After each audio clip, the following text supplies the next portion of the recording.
All right, welcome everybody back to this episode of Think Business Live. Excited to have Jeff Gothelf back on the show. Jeff, it's good to see you, man. I'm excited to talk to you. Last week we had talked about a slew of your accomplishments and books, but I want to talk to you about, and you can hold it up, your new book today. Called Forever Employable. What's the tagline on it? It says, "How to stop looking for work and let your next job find you." I love it. So we're going to talk about how the universe is going to play a role in that, right? A little bit. So let's talk about that, because I think we're in such an interesting time right now. It's September 25th, 2020. I think, a lot of people are thinking about and have started their own businesses because they want a little bit more freedom in the way that life is today. And so how does someone become forever employable? I think there's maybe a lot of fear around what you're suggesting, waiting for the universe to come to them. People aren't necessarily that patient. Yeah. So patience is a really good place to start. Yeah, we'll start there. I wouldn't count myself as a particularly patient person, right? I think if my wife happened to walk in here accidentally and we were to ask her, she would agree. She would say, "You're probably not that patient of a person." But what I do know from my own experience and from the case studies that I showcase in the book is that hustle, persistence, and consistency shortens that time of beginning to generate opportunities coming to you, right? So the whole reason why I even wrote this book or went down the path that led to the writing of this book is because I needed to change the dynamic in my life. So when I was 35, I was terrified that in 5 years I would be 40, and 40 when you're 35 is the end of the world. Like, you're dead, right? That's it. And I'm 47. I was like, 40, woohoo! I'd like to be 40 again. Yeah. But I really was concerned that I would be too expensive, underskilled, and unemployable, and basically not be able to provide for my family. And so what I decided to do was to turn that dynamic around, right? Instead of me going out there and chasing new opportunities, I was going to build a platform, a personal branding platform, thought leadership, recognized expertise that attracted opportunities to me. And that's what's in the book. It's basically how I've done that. Now, it took me several years to make that a reality. And of course, you continue to refine it. But I see people today who are building these kinds of platforms in less than half the time that I did. And it's super impressive. So let's dive into that a little bit more. Let's dive into the formula. So the person, there's many different people that will listen to this and watch this, but let's talk to the formula of the person who's unhappy at work, is right now at home realizing they've got a great skill set, but maybe they want to do something on their own, or maybe a side hustle, right? How do you even uncover what your unique ability and your skill set is, so for the universe to actually bring you what you want? Yeah. So I talk about it a little bit in the book. And what's interesting is after the publication of the book, somebody pointed out to me that the things that I wrote about in the book resembled this Japanese concept called Ikigai. Now, I hadn't heard of it before I wrote the book. Since then, I've gone all in on Ikigai. But basically, it's a diagram. It's one on my blog as well. But it's basically, Ikigai in Japanese means your reason for being. It's the reason why you get up in the morning. And the way that you discover your Ikigai is you answer 4 questions. The first question is, what do you love? So let's talk about what do you love. What do you love to do? What are your hobbies? What are your passions? Is there work? Are there work things that you love to do? But answer all those questions. The second question is, what are you good at? Because what you love and what you're good at aren't necessarily the same thing all the time, right? I love mountain biking. I'm okay at it. Those guys are much better at it than me. What are you good at, right? So let's list all those things out. The third question is, what does the world need? And so really looking not only at social needs, but geopolitical trends, technological trends, business trends. And then the last thing is, what can you get paid for?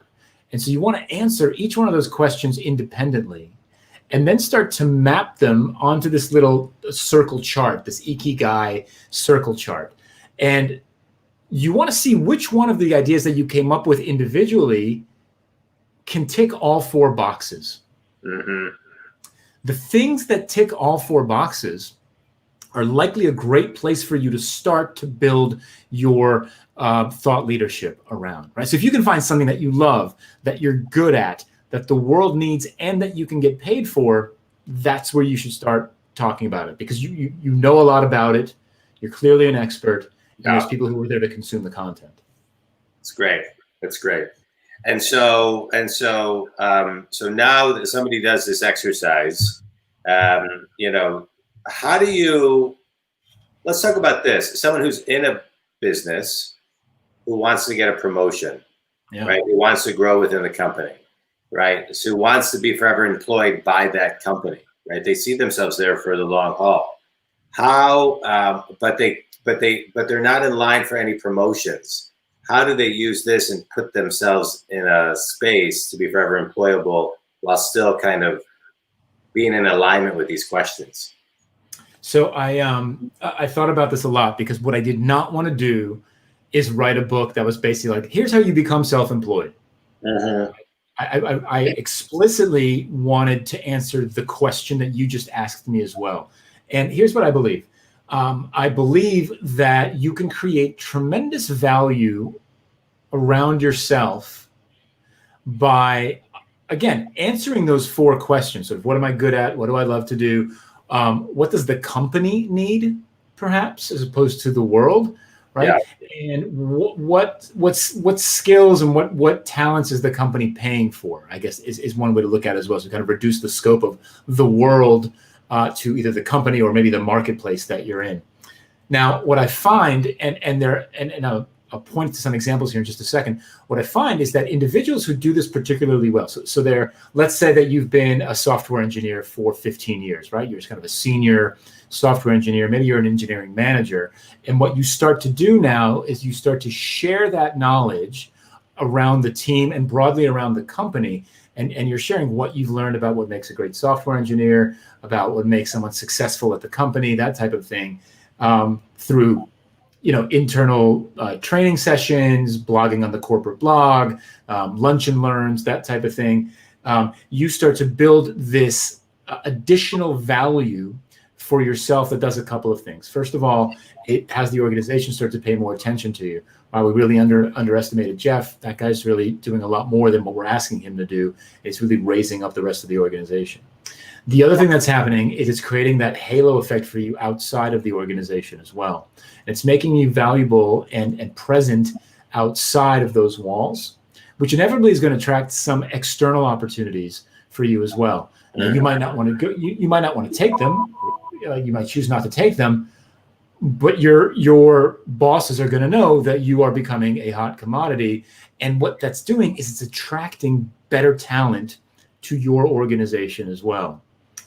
And what you see, look, there are organizations that recognize this and actually have paid positions like this. So I always talk about Microsoft, for example, for years has had a position called the tech evangelist. So there are folks whose job is literally to go speak at conferences about Microsoft technology, train developers, et cetera, to kind of build the company's brand while they're building their own. Yeah. No, it's great stuff. I mean, I love what you're talking about. So give me a little bit more, for the Think community, the essence of the book of Forever, right? So is forever till I'm 50, till I'm 60, till I'm 70, till I'm 80? Like, what does that mean? As far as the context of how you wrote it. Yeah, so I'm 47, so it's at least until 47. Right, I'm 38. Right, but like I don't see myself ever retiring. I see myself working until I'm, God willing, 110 years old. Right. Like, so, what is forever today? Because I think as our generation, I'm 48. They say that Social Security won't even be around for us. Right. We're living longer. Life is expensive in general. And so, what is forever? Yeah. So I think the answer is for as long as you want it to be, because the opportunities here.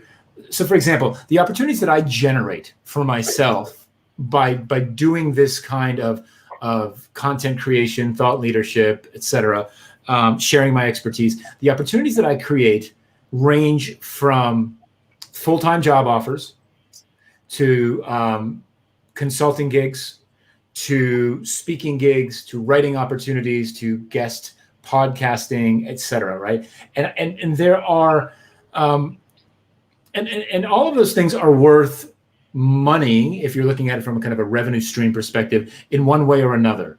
And it really depends. You know, I think that maybe for folks who are in their 30s and 40s and perhaps their 50s, the full-time employment route is probably very attractive to a lot of those folks, right? Yeah.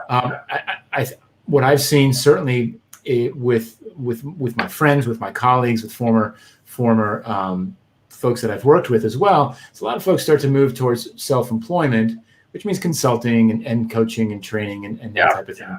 But what's nice is if you do enough of that, you can start to build alternative revenue streams as well through the speaking and the podcasting and the blogging, et cetera, that at some point, right, can be plenty depending on how much you need and how much you've built up, so that as you get into your 50s and your 60s and perhaps beyond, there's no reason to, like Tom Peters is still tweeting every day.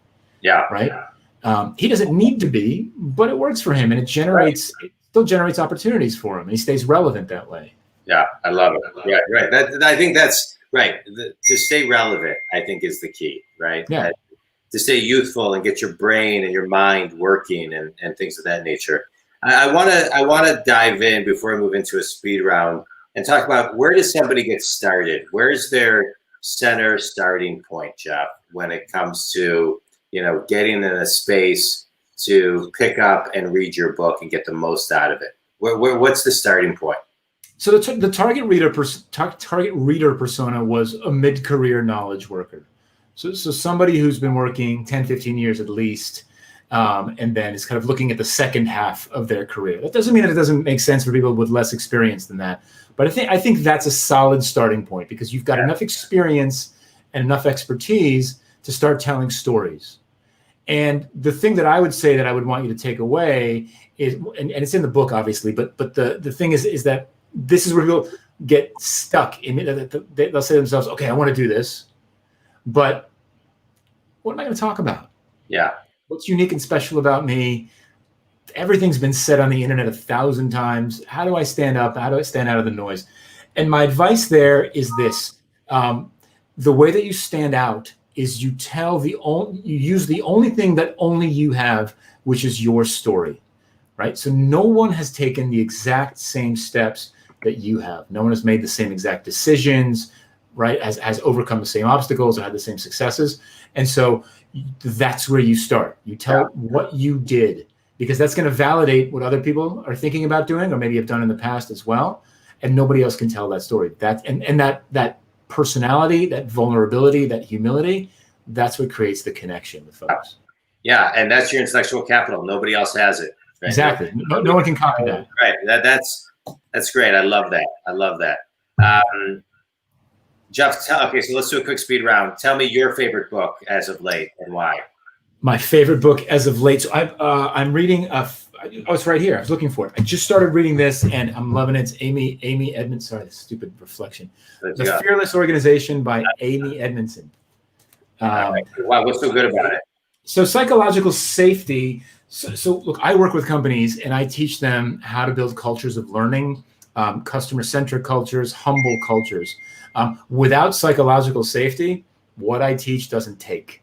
And so what I am trying to understand, because Amy's done all the work here, is how to not only describe it in better ways, but convince leaders and organizations to model the kind of curiosity that drives psychological safety, because that's where innovation and creativity comes from. Yeah, so I love that. I'm going to pick up that book, because you do a lot of work with culture, and psychological safety is a big thing that a lot of people still overlook, right? You have one person that makes people feel unsafe, that changes the whole psychological energy of the company, and it greatly affects the culture. Best piece of wisdom you ever received, Jeff? the best piece of wisdom I ever received. Gosh, so many. So in business, I was just saying in business because it's the one that came to mind right away. Somebody once told me, outsource the work that you hate because it shows. That's a great one. Yeah. Yeah. So like calendaring, sales work, like any kind of like logistical prep, I outsource all of it. That's awesome. That's awesome. I do that too. I outsource everything I don't like to do. Yeah. Because it shows. Like it was a client that told me this. Yeah. She said to me, she said, look, I can tell that you hate this email thread. Right. I can tell. And she was right. I hated it. Yeah. Yeah. That is a great one. That is great. All right. Talk to the person graduating college right now. You know, they just, you know, as of, you know, the last couple of months, they graduated college, you know, where, you know, how are they going to be forever employed? Learn to write. It's so hard to find a great job. Learn to write. Write. That's it. That's, to me, that's if I wish if I have any complaints, and no one has any complaints about their parents, obviously, but if I have any complaints about my parents looking back, is I wish they would have insisted that I take writing classes, because I didn't learn how to write until I was in my 30s. And I think I'd be exponentially further along had I gotten there earlier. So learn how to write, because communication is key. Yeah, that's great. That's great. All right, share, Jeff, everybody. I mean, we're sitting here, we're talking about your book. You've been on the show before, Think Business. So, you know, you have a past episode that's really worth listening to. But give everybody a quick gist of you, your company, where they can get a hold of you, your ideal client, where they can buy your book, all that other great stuff. Absolutely. So jeffgothelf.com is a great place to go. Everything is there, all the links that you need. Look, I work with medium and large size organizations to help them build great customer-centric products. And then I work with the leadership of those organizations to help them build the culture that builds great customer-centric products. So that means I deal with topics like objectives and key results, design thinking, agile, lean startup, lean UX design, that type of thing. And I've been doing that for a super long time. So this has been really great. The book, Forever Employable, really takes a lot of the product stuff that I've been doing and applies it to personal development and career growth. So there's a real treatment of yourself as a product or a service, and how you can continuously learn and improve what you're doing and what you're offering to people. And it's available on Amazon, obviously, but really anywhere else that you buy books online, it's there as well. It's great, Jeff. I love talking to you. I'm so glad that Brian Wish reconnected us. You know, and I'm glad that you're here to share your new book. I wish you all the best on your new book. I love what you're always doing and how you are, you know, just putting so much wisdom and helping people just, you know, continue to get unstuck and just be better. So thanks, man. I appreciate you being on the show, and all the best on your new book. My pleasure. Thanks so much for having me on the show again, John. Thanks, Jeff. Yep. Bye.